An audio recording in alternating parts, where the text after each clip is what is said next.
Bismillahirrahmanirrahim. Assalamu alaikum students. I hope you all are fine. This lecture is for grade 4. Today I am going to explain you unit number 7, the study of matter. Students हम लोग पढ़ते आए हैं पिछली classes में भी और आपने पिछले चैप्टर में भी पढ़ा है कि जितनी चीज़ें इस दुनिया में हैं वो सब मैटर हैं. मींस कि everything in the world that has mass, जिसका मैस है और जो जगह लेती है वो क्या है, मैटर है. जो जितनी भी चीज़ें जो कि जगह लेती हैं और जिनका मैस है. फॉर एग्जांपल ये जो बुक है आपकी, ये भी मैटर है. ये जो पेंसिल है ये भी मैटर है. यानी हर चीज़ मैटर है. और मैटर फर्दर किससे मिलकर बना है? मैटर एटम से बना है. और एटम बहुत स्मॉलेस्ट पार्टिकल होता है जो कि डिवाइड नहीं हो सकता. फिर हमने पिछले चैप्टर में 3 स्टेट्स पढ़ी थी मैटर की. पहली जो थी वो थी सॉलिड, लिक्विड एंड गैसेस. तो मैं पिछले चैप्टर पे थोड़ा जंप कर रही हूँ. सॉलिड पे देखें, in a solid the particles are packed closely. Solid में इस तरह से करके पार्टिकल्स होते हैं, यानी बिल्कुल साथ पैक्ड हुए हुए होते हैं. ठीक है, तो ये क्या होता है, the force of attraction is very great. इनमें फोर्स ऑफ अट्रैक्शन होती है, यानी एक दूसरे के साथ जुड़े हुए होते हैं. Because the particles are packed together they can not move about freely. ये फ्रीली आगे पीछे मूव नहीं कर सकते. Particles in solid vibrate in their place. वो अपनी ही जगह पे वाइब्रेट करते रहते हैं, यानी यूँ वाइब्रेशन होती रहती है इनकी अपनी ही जगह पे. We say that a solid has a definite shape and volume. यानी इसकी शेप होती है और वॉल्यूम होता है. यानी ये जो पेंसिल है ये पेंसिल ही रहेगी, ये चेंज नहीं होगी. चाहे इसको कहीं पे भी रख दो ये पेंसिल ही रहेगी. इसकी अपनी एक शेप है, ये सॉलिड है. ठीक है, नेक्स्ट आ जाते हैं लिक्विड पे. The particles in a liquid. Liquid में सॉलिड में क्या आ जाता है? आपकी बुक आ जाती है, आपकी पेंसिल आ जाती है, आपका फ़ैन आ जाता है. आपकी अपनी क्लास में ही काफ़ी चीज़ें जो हैं, आप क्लासरूम में देखें तो बहुत सी चीज़ें आपको सॉलिड में मिलती हैं. लिक्विड क्या होता है? Liquid like juice, liquid like water, milk, ये सारी चीज़ें क्या आ जाती हैं? कोल्ड ड्रिंक्स वगैरह आपकी, ये सब क्या हैं? ये लिक्विड हैं. The particles in a liquid are not packed together so closely. The force of attraction between the particles is not so strong. यानी इसमें बहुत strong होती है, लेकिन इसके particles में look at this, इसके particles में इतनी ज़्यादा नहीं होती. The particles move about more freely. इसमें पार्टिकल्स जो होते हैं वो फ्रीली मूव कर सकते हैं, यानी मूव मीन्स इधर से उधर, इधर से इधर, इधर से इधर घूम सकते हैं. This means that liquids can flow. तभी तो पानी बहता है. नेक्स्ट है, liquids can be poured into any shape of container. A litre of water is still a litre no matter what container it is put into. यानी जो 1 litre आपने पानी लिया उसको आप कहीं पे भी रख दो वो रहेगा 1 लीटर ही. ठीक है, चाहे आपको उसको छोटे बर्तन में रखते हो, चाहे आप उसको किसी बड़े कंटेनर में डालते हो. Liquids do not have a definite shape. Liquid की कोई शेप नहीं होती. ठीक है, but they do not have a fix shape. Sorry, do have a definite volume. Sorry इसका डेफिनेट वॉल्यूम होता है, लेकिन इसकी यानी ये जगह तो घेरता है ना, इसका वॉल्यूम तो होता है. आप इसको छोटे कंटेनर में रखो या इसको बड़े कंटेनर में रखो तो डेफिनेटली इसने जगह तो ली ना, तो इसलिए इसका वॉल्यूम तो होता है. But they do not have a fix shape. लेकिन इसकी शेप नहीं होती. यानी अगर आप सोचें कि मैंने इतना सा पानी अगर लिया, उसको कप में डालूँ तो वो कप की शेप में आ जाएगा, उसको ग्लास में डालूँ वो ग्लास की शेप में आ जाएगा, उसको बॉटल में डालूँ वो बॉटल की शेप में आ जाएगा. तो इसका मतलब क्या है कि लिक्विड की अपनी कोई शेप नहीं होती. लेकिन उसके बरक्स अगर सॉलिड को देखें तो मैं अपनी पेंसिल को बुक के ऊपर रखूं, बुक के नीचे रखूं, ज़मीन पे रखूं या किसी बॉटल में डाल दूं, वो पेंसिल ही रहेगी, उसकी वही शेप रहेगी. क्लियर? नेक्स्ट हम आ जाते हैं गैस पे. The particles in a gas are not packed closely together. The force holding the particles together are very weak. यानी उनके जो आपस में attraction होती है वो बहुत weak होती है particles की. This means that the particles are moving about all the time. They bounces off each other and shoot off in all directions. यानी हर तरफ shoot कर सकता है. The spaces between the particles are much larger. यानी हमने क्या पढ़ा कि जो सॉलिड होते हैं उसमें जो पार्टिकल्स की होते हैं, जो पार्टिकल्स होते हैं वो आपस में जुड़े हुए होते हैं, और जो लिक्विड के होते हैं उसमें थोड़े खुले होते हैं, और ये बहुत खुले हुए होते हैं। A gas occupies the whole space of its container, यानी जिसमें भी आप इसको डालोगे ये पूरी जगह ले लेगा उस कंटेनर की। Gases do not have a fix shape, तो गैसेस की कोई भी शेप नहीं होती। अब उसके बाद स्टूडेंट्स हम स्विच कर देंगे इसको, और हम आ गए यूनिट नंबर 7 पे अगेन। ठीक है, अब रीड आउट करते हैं। There are very few pure materials on this earth. Table salt is a pure substance made up of one type of particles, यानी ये एक ही तरह के पार्टिकल्स से मिलकर बना है, इसलिए ये प्योर है। However most things are made of a number of different materials और substances. For example air in the atmosphere is made up of a number of gases, यानी जो एयर है, air is a mixture of gases, इसमें बहुत सारी gases आ जाती हैं। For example oxygen, nitrogen, carbon dioxide, helium, ये सारी गैसेस एयर में आ जाती हैं, तब मिलकर सारी गैसेस मिलकर एयर बनाती हैं। The body of this mouse is made up of a variety of chemicals, जो ये बॉडी है इसकी एक वैरायटी ऑफ केमिकल्स से मिलकर बनी है। All these chemicals are made of particles of one or more substances. ठीक हो गया। नेक्स्ट हम आ जाते हैं केमिस्ट्री पे। केमिस्ट्री क्या है स्टूडेंट्स? सबसे पहले साइंस है। साइंस के आगे से 3 ब्रांचेज हैं। फर्स्ट वन को आप कहोगे बायोलॉजी, सेकंड को आप कहते हो केमिस्ट्री, और थर्ड को आप कहते हो फिजिक्स। फर्स्ट में आप पढ़ते हो लिविंग थिंग्स के बारे में, ठीक है। बायो में जब आप बड़ी क्लासेस में जाओगे आप लिविंग थिंग्स के बारे में पढ़ोगे। जो केमिस्ट्री है इसमें आप केमिकल रिएक्शंस के बारे में पढ़ते हो, और जो फिज़िक्स है इसमें आप एनर्जी और मैटर के बारे में पढ़ते हो, ठीक है। लेकिन अभी हम किसको डिस्कस करेंगे? हम अभी केमिस्ट्री को डिस्कस करेंगे। इसमें केमिस्ट्री है क्या? Basically chemistry is the study of substances, their properties and their effect on each other, यानी 2 चीज़ें मिलके क्या बना देंगी, केमिकल प्रोसेस के थ्रू 2 चीज़ें मिलके क्या बना देंगी, उनके क्या असरात मरतब होंगे, उनके प्रॉपर्टीज़ क्या हैं, ये सारी चीज़ें हम केमिस्ट्री में पढ़ते हैं। तो स्टार्ट करते हैं। Introduction to chemistry. Have you ever eaten a roti? Do you know what is it made of? रोटी किससे मिलकर बनी हुई होती है? How is it made? The substances which make up a roti are water, salt and flour. 3 चीज़ों से मिलकर बनती है, पानी से, नमक से और आटे से।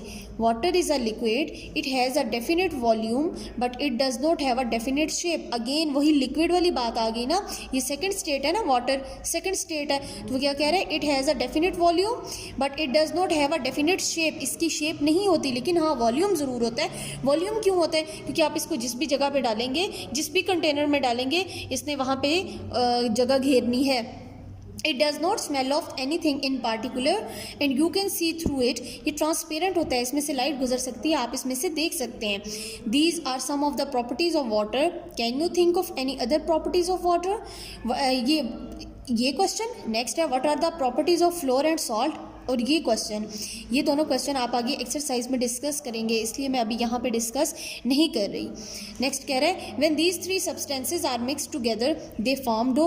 डो बना देते हैं। आटा गूंथते हो ना जब, तो वो आटे की जो डो बन जाती है, ये तीनों मिलके वो डो बना देते हैं। The water makes the dough wet. इसको, उस डो को वेट कौन करता है? उसको पानी वेट करता है, गीला करता है। The salt makes the dough salty. उसमें नमक इसलिए डाला जाता है कि उसको थोड़ा सॉल्टी करते हैं। The substances have changed. Substances जो होते हैं वो चेंज्ड हो जाते हैं। Is the water in the dough still a liquid? Is it clear? Can you see the flour? Is it still a powder? The 3 substances have had an effect on each other. The dough has particles. The dough has properties different from water, salt and flour. जो dough की हमारी properties हैं वो जो इन तीनों की जो properties थी उनसे डिफरेंट है। It is not always easy to tell what is in a substance or a solution. नहीं बता सकते हम कि इसमें क्या है और क्या नहीं। We can taste a cup of tea to find out if it has sugar in it. हम बता सकते हैं ना चाय पी के, लेकिन however we cannot taste every substance to find out what it contains. क्यों नहीं बता सकते हम? हर चीज़ चख के तो नहीं बता सकते। क्यों नहीं बता सकते? क्योंकि कुछ चीज़ें जो होती हैं वो जहरीली होती हैं और कुछ हमारे लिए जिनको चखना हमारे लिए डेंजरस हो सकता है, इसलिए हम उन्हें नहीं चखते। नेक्स्ट है to find out exactly what something is made of we need to know about chemistry. अब हम क्या चीज़ें केमिस्ट्री में पढ़ते हैं वो बताएंगे। What things are made of, चीज़ें किससे मिलकर बनी हैं, यानी सब्सटेंसेस पढ़ते हैं। What these substances are like, यानी उनमें क्या क्या खुसूसियात हैं और प्रॉपर्टीज़ क्या हैं उनकी। नेक्स्ट है what happens when they come together, और जब इनको मिक्स आउट कर दिया जाए तो इससे क्या इफेक्ट पड़ेगा। सबसे पहले हम मिक्सचर पे आते हैं। A mixture is something you get when you mix two और more than two substances together, they can be solid, liquid और गैसेस। ठीक है, मिक्सचर क्या होता है? मिक्सचर जब भी दो चीज़ों को आप मिक्स कर दें, बस किसी भी दो चीज़ों को, जैसे आप फ्रूट सैलेड बनाते हो तो आपने सारे फ्रूट्स उसमें काट के डाल दिए तो आपका मिक्सचर बन गया, ठीक हो गया। लेकिन सॉल्यूशन क्या होता है? सॉल्यूशन होता है sometimes the solid, liquid or gases which you mix are visible, however sometimes the particles of the solid are so tiny that they seems to disappear. When a substance such as sugar or salt is dissolved in water, it produces a clear mixture which is called a solution, यानी बिल्कुल हल हो जाना। आप पानी में अगर नमक डालो और उसको मिक्स कर लो तो वो बिल्कुल आपको नज़र नहीं आएगा। आपको कब नज़र आएगा? आपको कब पता चलेगा कि इस नमक में पानी है? जब आप उसे चखोगे। और शुगर के साथ भी ऐसा ही होगा। तो जब बिल्कुल उसके जो पार्टिकल्स होते हैं सॉल्यूट के वो बिल्कुल ही डिसअपीयर हो जाएं तो उसको क्या कहते हैं? सॉल्यूशन, यानी बिल्कुल मिक्स हो जाना। आगे कह रहा है इसमें दो चीज़ें हैं। A solution is made up of a solute and a solvent. The substance that dissolve is called the solute, for example sugar and salt. और अगर the liquid it dissolve in is called the solvent. इसमें क्या आ सकता है? जिसमें चीज़ें हल हो रही हैं वो क्या हो सकता है? वो वाटर हो सकता है, वो मिल्क हो सकता है। वैसे वाटर को यूनिवर्सल सॉल्वेंट कहते हैं क्योंकि सबसे ज़्यादा चीज़ें इसमें डिजॉल्व होती हैं। स्टूडेंट्स ये देखें, आपने चीनी ली और पानी लिया, पानी में चीनी को डाला, ठीक है, तो चीनी हमारे पास क्या है? चीनी हमारे पास सॉल्यूट है और पानी हमारे पास क्या है? पानी हमारे पास सॉल्वेंट है। नेक्स्ट, दोनों को मिलाया तो क्या बन गया? हमारे पास सॉल्यूशन बन गया। The separate sugar particles are too small to be seen. अगर आप पार्टिकल्स देखें तो वो देखने में बहुत छोटे हैं, जो कि हमें बहुत छोटे नज़र आते हैं। नेक्स्ट हम देखते हैं, यहाँ पे तो ये शुगर जो है ये सॉलिड है ना। नेक्स्ट हम देखते हैं, do all solid dissolve in liquid? क्या सारे के सारे सॉलिड ये लिक्विड में डिजॉल्व हो जाते हैं? Some solid dissolve in liquid and some do not. If a substance does not dissolve in another substance it is called insoluble. कहते हैं जब कोई सब्सटेंस पानी में नहीं हल हो रहा तो इसका क्या मतलब क्या है? कि वो इनसोल्यूबल है। जब कोई भी सॉलिड या कोई भी सोल्यूट पानी में नहीं डिजॉल्व हो रहा तो इसका मतलब है वो इनसोल्यूबल है। तो सैंड उसमें कह रहे हैं, रेत जो है, आप रेत को पानी में डालो, जब भी आप पानी में डालोगे मिक्स करोगे वो साथ मिक्स होती रहेगी, लेकिन वो उस तरीके की मिक्स नहीं होगी, वो डिजॉल्व कभी भी नहीं होगी, ठीक है। Can you think of some more examples of substances which are soluble in water? हाँ जी, शुगर है, उसके अलावा है हमारे पास सॉल्ट है हमारे पास, उसके अलावा हमारे पास टैंग भी एक एग्जांपल है। टैंग भी तो हम डालते हैं ना पानी में, जो हम जूस बनाते हैं अपने लिए, टैंग भी डालते हैं, वो भी इसमें हो जाता है। उसके अलावा लिक्विड सोल्यूट भी है, लिक्विड सोल्यूट है, लेमन जूस ले लें, वो भी तो डिज़ोल्व हो जाता है। Which substances are insoluble in water? उसमें सैंड आ जाता है, उसमें सॉइल आ जाता है, ये सारी चीज़, उसमें ऑयल आ जाता है, उसमें ऑयल भी तो नहीं होता ना डिज़ोल्व, वो ऊपर आ जाता है ऑयल। तो नेक्स्ट हम देखते हैं, does gas dissolve in liquid? क्या गैस डिज़ोल्व होती है पानी में? Some gases dissolve in water. Living things which live in water like fish are able to breathe in water because oxygen dissolve in water. Yes, कुछ गैसेस तो होती हैं, जैसे ऑक्सीजन पानी में हल हुई हुई होती है, इसीलिए तो फिश रह सकती है। जितनी भी लिविंग थिंग्स हैं उनको ज़िंदा रहने के लिए क्या चाहिए? उनको ज़िंदा रहने के लिए ऑक्सीजन चाहिए, और ऑक्सीजन एक गैस है, तो गैस पानी में हल हुई हुई होती है, इसीलिए तो वो पानी में रह सकती है फिश। समझ आई?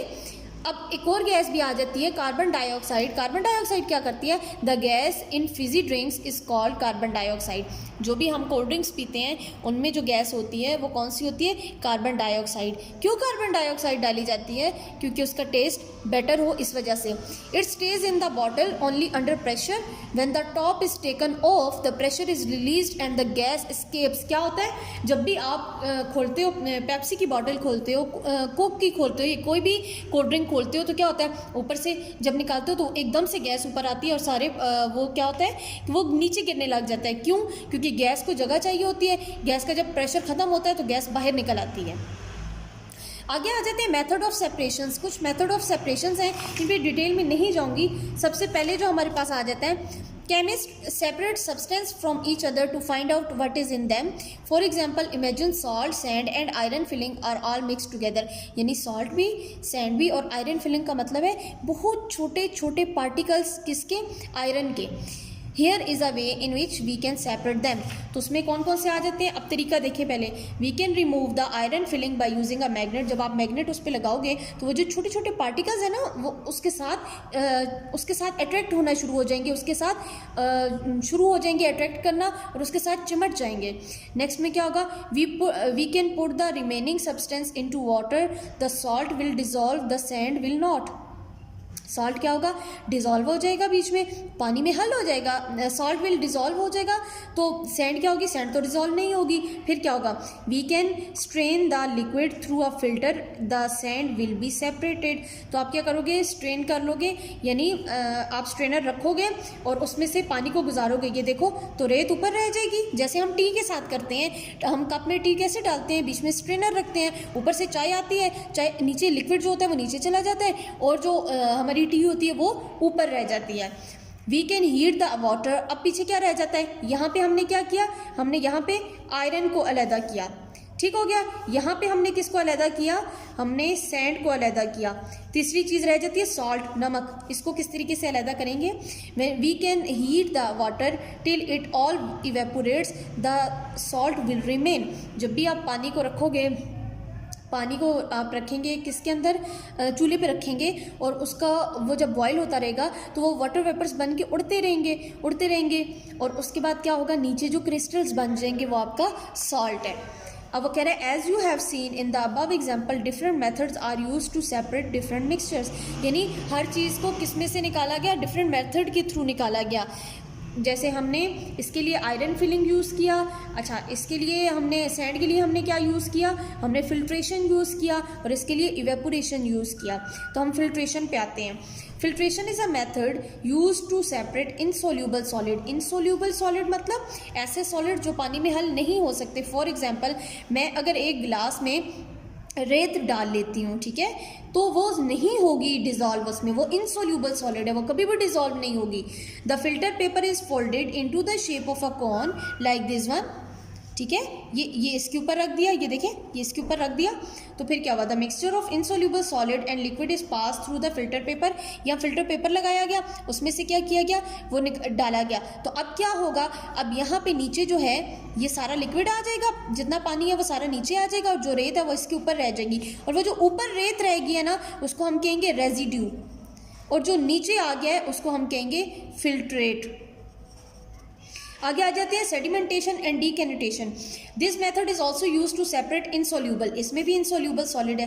फॉर एग्जाम्पल, इसमें लेकिन इस एक चीज़ हो रहा है, first the mixture is kept under undisturbed. आप मिक्सचर रखते हो, चलो मान लिया आपने रेत ली और रेत में ही पानी डाल दिया, तो आपने उसको रखा और आपने उसको डिस्टर्ब नहीं करना, आप उसको एक जगह पे रख दो। थोड़ी देर बाद क्या होगा? जो आपकी रेत है वो नीचे बैठ जाएगी, ठीक है, और जो आपका पानी है वो ऊपर आ जाएगा। तो आप क्या करेंगे? यहाँ तक का जो प्रोसेस है ये सेडिमेंटेशन।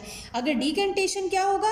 जो आप करोगे ये जो सेटलमेंट हुई ना इसकी पार्टिकल्स की कि वो नीचे बैठ गए, तो वो तो है सेडिमेंटेशन। अब डीकेंटेशन क्या है कि आप उसको, वो जो ऊपर पानी आया हुआ है, इसको किसी और बर्तन में निकाल लो, तो वो आपकी क्या हो जाएगी? डीकेनेटेशन हो जाएगी। नेक्स्ट है evaporation.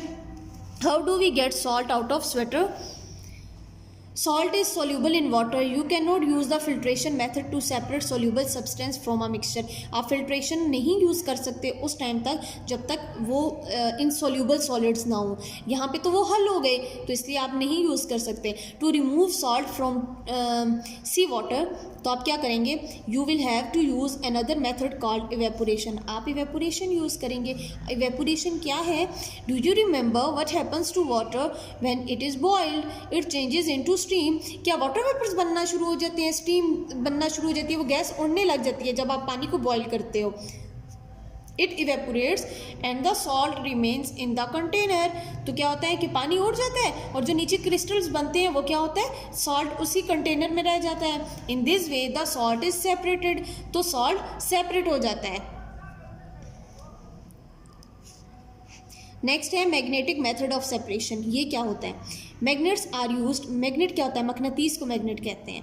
Magnets are used to separate magnetic method from non magnetic materials. यानी जो कि ऐसे मटेरियल जो कि मैग्नेट्स के साथ अट्रैक्ट होते हैं उन्हें मैग्नेटिक मटेरियल्स कहते हैं, और ऐसे मटेरियल जो मैग्नेट के साथ अट्रैक्ट नहीं होते उन्हें नॉन मैग्नेटिक मटेरियल्स कहते हैं. तो हम क्या करते हैं? इलेक्ट्रोमैग्नेट्स हम यूज़ करते हैं. किस लिए? Sort magnetic materials in a scrap yard. Students, now come to the exercise. Choose the correct answer. Which of the following is not one of the property of water? पानी की कौन सी खसूसियत नहीं है इनमें से? वो कह रहे हैं it has a definite volume. जी इसका होता है, ये भी तो सही नहीं है. ठीक है. नेक्स्ट है it does not have a definite shape. तीसरा है it has a definite shape. बल्कि ये सी वाला होगा, पहले दो नहीं है, सी वाला होगा. It has a definite shape, जबकि इसकी शेप नहीं होती. तो हमने बताना है कि कौन सी प्रॉपर्टी इसकी नहीं है. तो वो कह रहे हैं it has a definite shape, जबकि उसकी शेप नहीं होती. नेक्स्ट है which of the following are ways to separate salt from water. पानी में से अगर सॉल्ट को निकालना हो तो हम क्या यूज़ करेंगे? हम इवेपोरेशन यूज़ करेंगे. फिल्ट्रेशन इसलिए यूज़ किया जाता है कि जब आपका सोल्यूट जो होता है वो इनसोल्यूबल हो, यानी हल ना हुआ हो. We can use what can you use to remove iron filling from a mixture of substances. तो आप मैग्नेट से करोगे ना. मैग्नेट जब आप रखोगे तो वो जितने भी लोहे के पीसेज हैं छोटे छोटे वो आपके मैग्नेट के साथ मिक्स हो जाएंगे, उसके साथ अट्रैक्ट हो जाएंगे, उसके साथ चिमट जाएंगे. नेक्स्ट है a solution is created when. Solution कब बनता है? A solute is mixed in a solvent. जी जब सोल्यूट किस में मिक्स हो जाता है? सॉल्वेंट में. यानी सोल्यूट मेरे पास अगर शुगर है तो ये किस में ऐड होगा? ये किस में चला जाएगा? ये चला जाएगा वाटर में. नेक्स्ट है which two of the following will not dissolve in water. सबसे पहले है दो बतानी है कि कौन सी पानी में हल नहीं हो सकती. ऑयल और सैंड दोनों ही नहीं हल हो सकते. फिर है match the definition in column A with the correct term in column B. सबसे पहले है the solid that remains on the filter paper after filtration. कह रहा है वो सॉलिड जो ऊपर रह जाता है फिल्ट्रेशन के बाद उसको क्या कहते हैं? रेजिड्यू. जैसे रेत ऊपर रह गई बाकी नीचे चला गया, तो वो जो इधर अच्छा चलें वो आगे बताती हूँ.